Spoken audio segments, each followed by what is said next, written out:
Hello everyone, আসসালামু আলাইকুম। সবাই কেমন আছেন? আশা করছি যে যেখানে আছেন ভালো আছেন, সুস্থ আছেন। আল্লাহর অশেষ রহমতে আমরা অনেক অনেক ভালো আছি। আর আজকে রান্না করলাম হচ্ছে সবজি খিচুড়ি। সবজি খিচুড়ি বলতে এখানে তেমন কোনো সবজি আজকে ঘরে ছিল না। আর আমার মানে ইয়াসিনরে বলতেও মনে ছিল না, তো মিষ্টি কুমড়া আর টমেটো ছিল, এইটা দিয়ে রান্না করছি। আর এই মুরগিটা আজকে ইয়াসিন নিজে হাতে কিনে নিয়ে আসছে। ওর বাবার কাছ থেকে টাকা নিছে, নিয়ে ও নিজেই কিনে আনছে। কেউ কিনে দেয় নাই। তো আস্তে আস্তে বাজার করা শিখে যাইতেছে। আর এই যে মুরগিটা আমি আনার পরে একদম কেটে ধুয়ে এখন তিনটা ভাগ করে দুইটা ভাগ রাইখা দিতেছি, আর একটা ভাগ দিয়ে আজকে এই যে রান্না করব, যেটা এই যে বাটিতে নিছি এইটা আজকে রান্না করব। আর বাকি গুলা ফ্রিজে রাইখা দিব আবার যদি খাইতে চায়।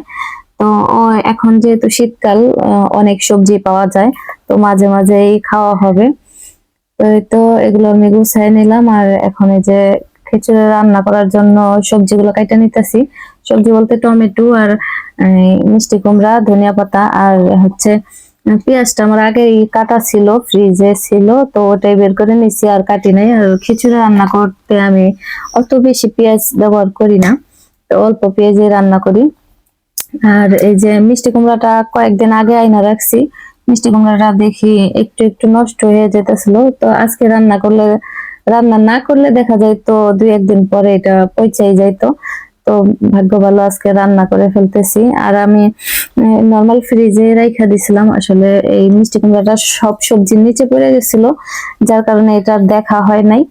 তো এই যে সবকিছু কেটে ধুয়ে পরিষ্কার করে নিয়েছি, এখন রান্নাটা শুরু করে দিলাম। আর মুরগির মাংসটা সবজিটা কষায় রাখবো, যখন আপনাদের ভাইয়া আসবে, আসার আগে আর কি এটা খিচুড়িটা রান্না করব। তো চাল টাল ধুয়ে একদম ভিজায় রাইখা দিছি, কারণ ডালটা আজকে একটু বড় বড় ছিল, যার কারণে মনে হলো যদি না গলে, তার কারণে আগেই একটু ভিজায় রাখলাম।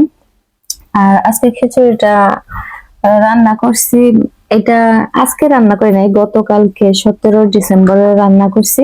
তো আজকে ভিডিওটা আপলোড দিব, তো এখন আমি ভয়েস দিতেছি। তো রাত্রে রান্না করার পরে আমি আর রাত্রে খাই নাই, কারণ তার আগেই আমার অনেক ক্ষুধা লাগছিল, দুপুরের ভাত ছিল, ওগুলা দিয়ে এখান থেকে কিছুটা তরকারি নিয়ে আমি আর ইয়াসিন খাই। তারপর আর রাতে মানে খিদা ছিল না, যার কারণে আর আমার খাওয়া হয় নাই। তবে ইয়াসিন আর আপনাদের ভাইয়া খাইছে, আর আমার শরীরটাও খুব একটা ভালো ছিল না, তো আমার খাইতেও ইচ্ছা করে নাই।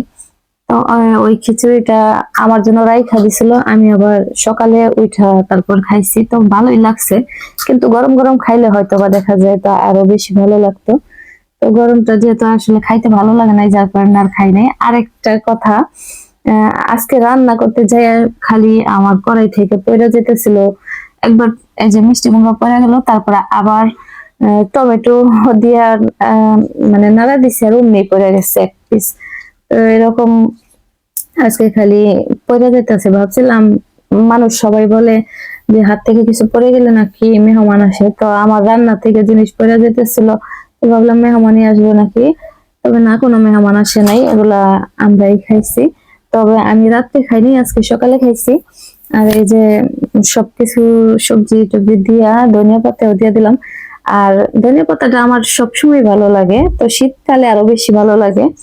তো এই তো আমার রান্নাটা প্রায় অনেকটা হয়ে গেছে। এখন আমি ওই ইয়াসিনের অনেক খিদা লাগছে বললাম, তো ওরে বললাম যে ভাত আছে, তো আর কিছু তো রান্না করি নাই, তাহলে তুমি এখান থেকে একটু তরকারি দিয়ে ভাত দেই।